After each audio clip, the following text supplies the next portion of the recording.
Hello friends, आज के video में हम यूपी बोर्ड क्लास 12 के प्रोज के फर्स्ट लेसन अगर विद द बास्केट नामक इस लेसन के शॉर्ट आंसर टाइप क्वेश्चंस का सॉल्यूशन देखेंगे। तो फ्रेंड्स, यह जो आपको आंसर लिखने हैं वह 30 वर्ड से ज़्यादा में नहीं होने चाहिए।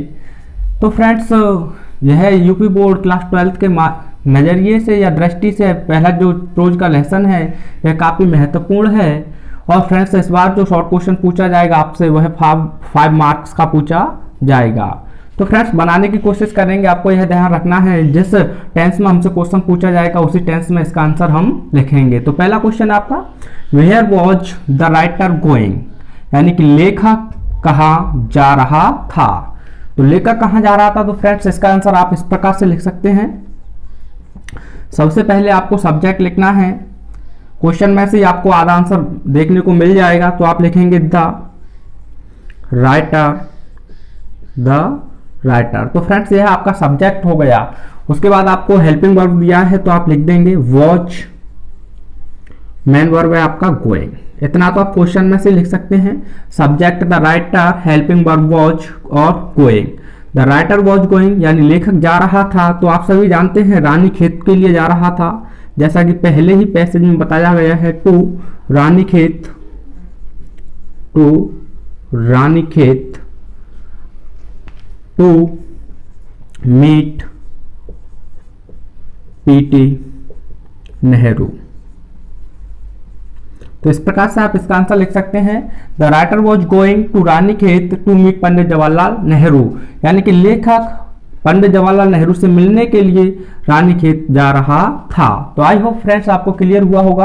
आपका अगला क्वेश्चन है, what did the writer do to get a feel of the pulse of the nation, यानी कि लेखक ने उस राष्ट्र की भावना को महसूस करने के लिए क्या किया। तो फ्रेंड्स, इसमें भी आपको जो सब्जेक्ट देखने को मिला है वह द राइटर है। तो आप सब्जेक्ट से ही स्टार्टिंग करेंगे। आंसर जब लिखेंगे तो द राइटर, द राइटर। और फ्रेंड्स, एक बात आप माइंड कर लें, जब भी आपको मेन वर्ब के रूप में डू देखने को मिलता है तो आपको जो आंसर लिखना है वह डू के स्थान पर ही लिखना है। तो आप लिखेंगे द राइटर। अब आप सभी जानते हैं कि लेखक ने लोगों से बातचीत की जो अंग्रेजी जानते थे या जो अंग्रेजी बोलते थे। तो आपका सेंटेंस पास्ट इंडेफिनिट से पूछा गया है तो आपको असर्टिव में उत्तर देंगे तो सेकंड फॉर्म का प्रयोग करना है, डेड को आप हटा देंगे। तो आप लिखेंगे talked, the writer talked to the pupil, talk to the pupil. लेखक ने लोगों से बातचीत की। हु, जो आप चाहें तो न्यू लिख सकते हैं, नहीं तो स्पोक लिख सकते हैं। Spoke, who spoke English, who spoke English. तो फ्रेंड्स, डू की जगह पर आपने आंसर लिख दिया है the writer talk to the people who spoke English, यानी कि लेखक ने उन लोगों से बातचीत की जो अंग्रेजी बोलते थे। आप चाहें तो स्पोक की जगह पर न्यू भी लिख सकते हैं, KNEW। अब आपको कुछ नहीं करना है फ्रेंड्स। अब आप सीधा टू से लिख देंगे, जो आपका इन्फिनेटिव वर्ब टू गेट है तो यहीं से लिख देंगे to get a feel of the pulse of the nation. इस प्रकार से आपका आंसर लिख जाएगा the writer talk to the people who spoke English to get a feel of the pulse of the nation, यानी लेखक ने उस राष्ट्र की भावना को महसूस करने के लिए या जानने के लिए उन लोगों से बातचीत की जो अंग्रेजी बोलते थे।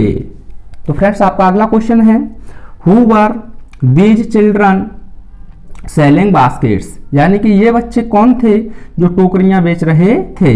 तो आपको फ्रेंड्स जो सब्जेक्ट इस सेंटेंस में यह है यानी क्वेश्चन में, तो आपका इसका आंसर जब लिखेंगे तो सबसे पहले आपको सब्जेक्ट ही लिखना होगा। तो लिखेंगे दीज चिल्ड्रन, कॉमा देने के बाद आप लिख सकते हैं सेलिंग बास्केट्स,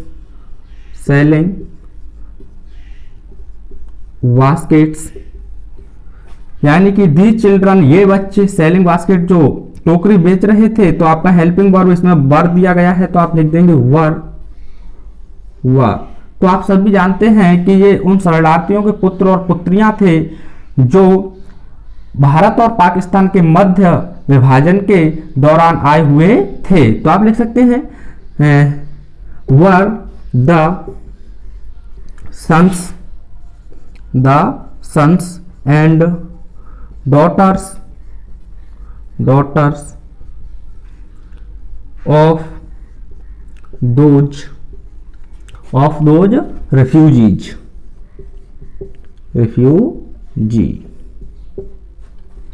यानी कि these children selling baskets were the sons and daughters of those refugees। ये शरणार्थी यानी कि ये बच्चे जो टोकरियां बेच रहे थे उन शरणार्थियों के पुत्र तथा पुत्रियां थे। अब आप सभी जानते हैं कि जो बंटवारे के दौरान भारत आए हुए थे, तो who came to India from Pakistan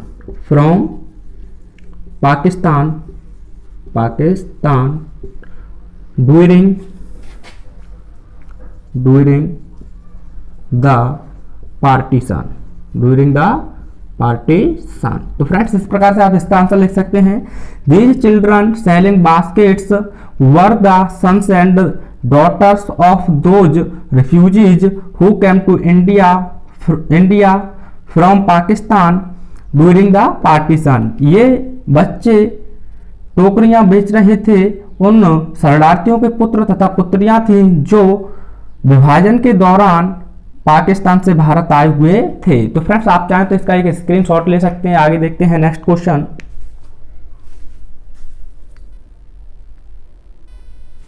तो फ्रेंड्स आपका अगला क्वेश्चन है what was the plight of the refugees, यानी कि शरणार्थियों की दुर्दशा क्या थी। तो आप सभी जानते हैं जो शरणार्थियों की दुर्दशा थी वह बहुत दयनीय थी और उनके पास रहने के लिए मकान नहीं थे और वे अपनी जीविका कमाने के लिए हाथ से बुनी हुई टोकरियां और पंखों को बेचते थे। तो फ्रेंड्स इसमें आप सब्जेक्ट लिख सकते हैं the plight of the refugees. आप चाहें तो प्लाइट की जगह पर कंडीशन लिख सकते हैं या फिर आप लिख सकते हैं the plight of the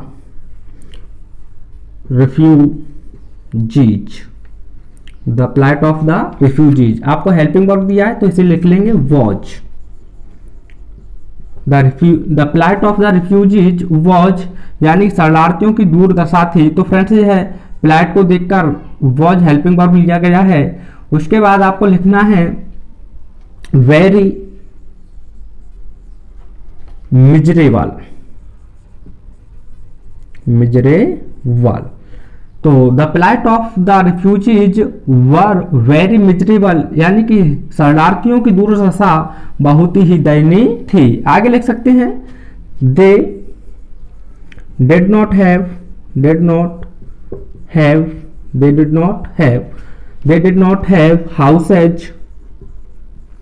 houses to live in.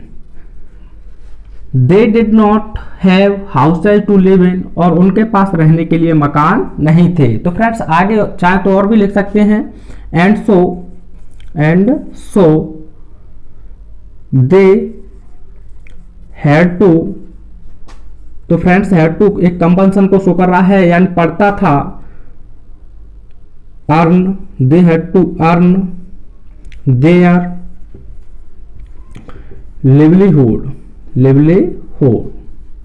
livelihood by selling baskets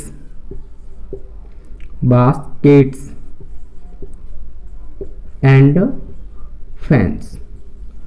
तो इस प्रकार से इसका आंसर लिख सकते हैं and so they had to earn their livelihood by selling baskets and fans.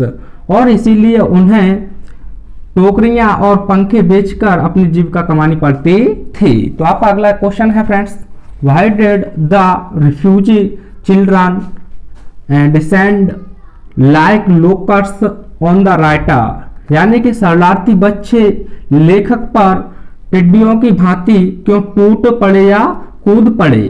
तो फ्रेंड्स आप सभी जानते हैं कि जो विलियम सी डगलस थे वह अमेरिका के थे तो वह धनी दिखते थे इसीलिए वे बच्चे टिड्डियों की भांति राइटर पर टूट पड़ी। तो फ्रेंड्स आप इसका आंसर इस प्रकार से लिख सकते हैं। तो आप देखेंगे तो इसका जो सब्जेक्ट है वो है द रिफ्यूजी चिल्ड्रन। तो आप यहीं से स्टार्ट करेंगे, the refugee children, the refugee children. तो भाई और डेड आपका फ्रेंड्स हट जाएगा डेड। तो आपको वर्ब की सेकंड फॉर्म से लिखना होगा। तो डिसेंड की सेकंड फॉर्म होती है डिसेंडेंट, डिसेंडेंट। अब आप पूरा का पूरा क्वेश्चन जो दिया है उसमें से रह गया उसे सब लिख देंगे, like locust on the writer. तो फ्रेंड्स आप देख सकते हैं आपका आधा जो क्वेश्चन में से आंसर मिल गया है, यानी the refugee children descended like locust on the writer. वे शरणार्थी बच्चे लेखक पर टिड्डियों की भांति कूद पड़े। अब तो फ्रेंड्स वही हट रहा है तो आपको बिकॉज का प्रयोग करना होगा यहाँ कनेक्टिव वर्ड के रूप में। तो बिकॉज क्योंकि ही वॉज एन अमेरिकन। जो राइटर था आपका फ्रेंड्स वह एक अमेरिकन था। और आप लिख सकते हैं आगे एंड लुक्ड वेरी रिच, या फिर चाहे तो आप रिच ही लिख सकते हैं, वेरी रिच, और वह बहुत धनी दिखाई देता था। तो आप इसका आंसर इस प्रकार से लिख सकते हैं, the refugee children descended like locust on the writer because he was an American and he looked very rich. यानी कि वे शरणार्थी बच्चे लेखक पर टिड्डियों की भांति टूट पड़े क्योंकि वह एक अमेरिकन थे और वह दिखने में बहुत धनी थे। तो फ्रेंड्स आपका अगला क्वेश्चन है, which vendor among the children drew the writer's attention most. यानी कि उन बच्चों में से किस विक्रेता ने लेखक के ध्यान को सबसे ज्यादा अपनी तरफ आकर्षित किया, एंड भाई और क्यों। तो फ्रेंड्स जब आप आंसर लिखेंगे तो इतना सब हटा देंगे। तो आप सभी जानते हैं एक सुंदर जो 9 वर्ष की सुंदर बालिका थी उसी ने खींचा था। तो आप आंसर में यहीं से लिखेंगे। तो शुरुआत में लिख देंगे अ beautiful girl of 9, a beautiful girl of 9, यानी एक 9 वर्ष की सुंदर बालिका। अब फ्रेंड्स आपका जो सेकंड फॉर्म दिया ही है यहां से ड्रू से लिख देंगे। तो ड्रू अब पूरा लिख देंगे, द राइटर्स अटेंशन मोस्ट। तो पहले का आपका आंसर हो चुका है फ्रेंड्स, यानी कि अ beautiful girl of 9 drew the writer's attention most, यानी कि एक 9 वर्ष की सुंदर बालिका ने लेखक के ध्यान को अपनी तरफ सबसे ज्यादा आकर्षित किया। आगे पूछ रहा है एंड भाई और क्यों। तो आप लिख सकते हैं बिकॉज, क्योंकि भाई के लिए आपको कनेक्टिव वर्ड जो यूज करना होता है वो बिकॉज करना होता है फ्रेंड्स, यह माइंड कर लीजिए। बिकॉज क्योंकि वह एक गंभीर याचना करने वाली थी और वह एक आक्रामक विक्रेता थी। तो आप लिख सकते हैं she was an earnest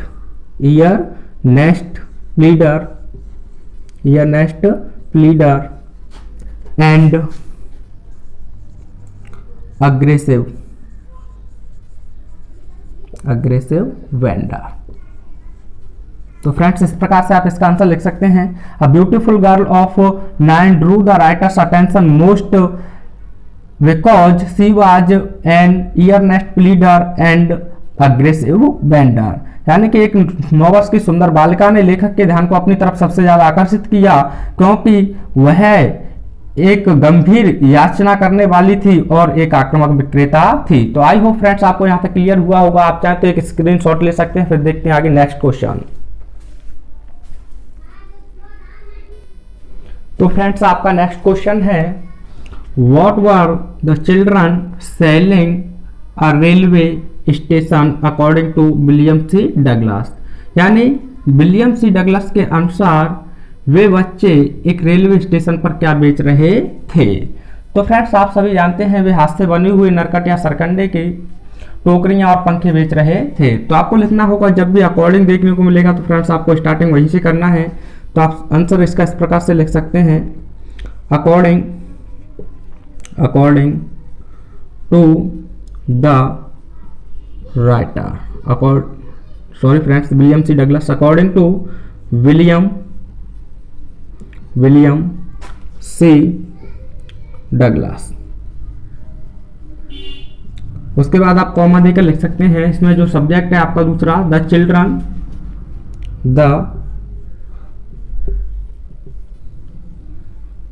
children, उसके बाद आपको हेल्पिंग वर्ब दिया गया है वर, तो उससे लिख देंगे वर। अब लिख देंगे सेलिंग, क्वेश्चन में से आप इतना लिख देंगे। अब क्या बेच रहे थे, तो आप सभी जानते हैं हाथ से बनी हुई नरकट या सरकंडे की टोकरियां, तो आप लिख सकते हैं हैंड वुवेन, या कॉमा देकर लिख सकते हैं reed baskets, hand woven reed baskets. अब आप यहां से लिख सकते हैं आ रेलवे स्टेशन। तो फ्रेंड्स आप इसका इस प्रकार से आंसर लिख सकते हैं। According to William C Douglas, यानी विलियम सी डगलस के अनुसार the children were selling hand woven reed baskets at a railway station, यानी विलियम सी डगलस के अनुसार वे बच्चे एक रेलवे स्टेशन पर हाथ से बनी हुई नरकट या सरकंडे की टोकरियां बेच रहे थे। आप चाहें तो फ्रेंड्स और लिख सकते हैं। फ्रेंड्स आगे उसमें एक और प्रश्न पूछा है, वाई दे वर, यानी कि वाई वर, यहाँ फ्रेंड्स दे रहेगा, दे डूइंग सो, वे ऐसा क्यों कर रहे थे। तो आप सभी जानते हैं उनके पास रहने के लिए मकान नहीं थे, तो खाने पीने के लिए भी कुछ नहीं होगा, तो आप लिख सकते हैं they were doing so to earn, यानी वे ऐसा कर रहे थे कमाने के लिए, their livelihood,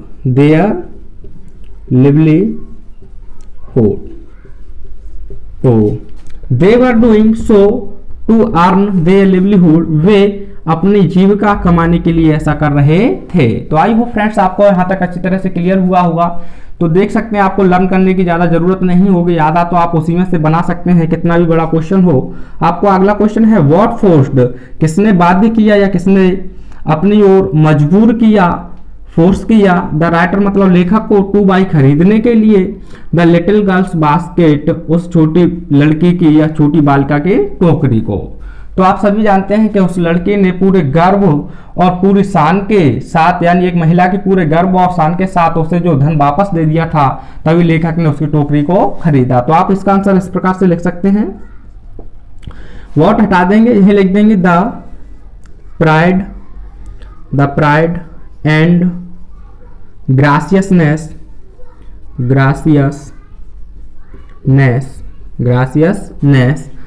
of the little girl,